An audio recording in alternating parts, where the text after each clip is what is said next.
wakoreye muri aka kazi ubundi ubonaga bino bizakumarira ikura mu buzima busanzwe.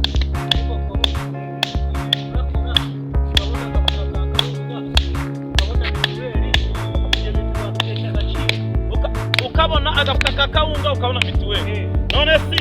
yereka kuba burano hari igihe mutubwiraga ngo agafuka kakawunga hajya buriya iyo urebye n'abantu bafite ubumuga uko bimeze ukareba n'abantu bafite ubumuga kabisa bari guhonda amabuye ubona ko bahisemo nabi cyangwa bahisemo neza. Yego ndabona ko abantu bahisemo neza kandi barakoze ibintu by'ubutwari. Kwirirwa ndigusabiriza yewe datawe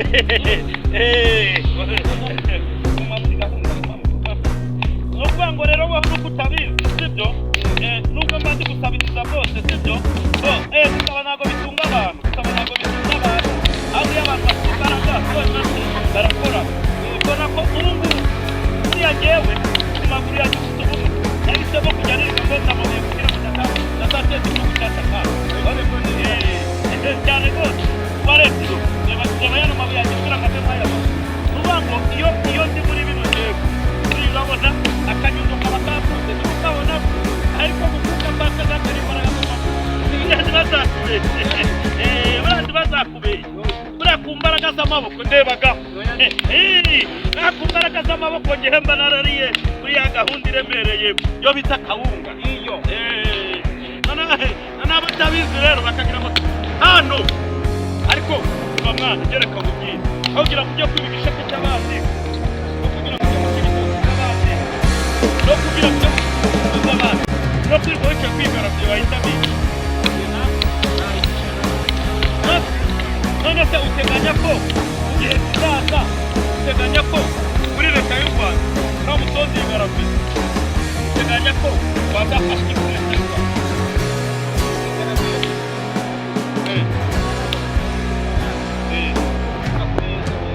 ejo heza muri make ejo heza uyibamo naringize ngo ngubwire gutya rero ino garafi reka tuzayigira akazi ariko nge numva n'abagenzi banjye badafite ubumuga n'abazana bakazagondagara tuzane kare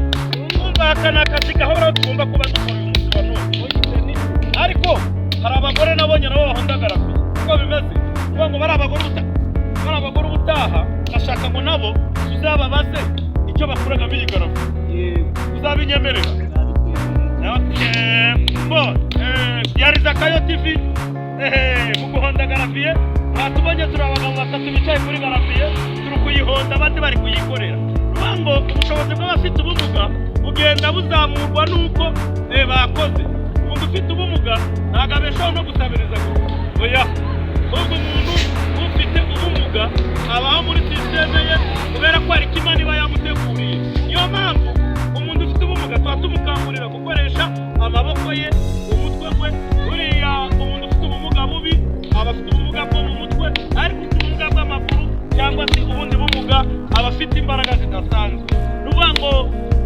abantu bakurikira Zakayo TV cyangwa se abantu bakunda gukurikirana amafilime yacu ndetse n'ibiganiro tunyuzaho twari turi kubasaba kugira ngo bajye badufasha kugira ngo ikiganiro cyacu ngakino cyo kwihangira akazi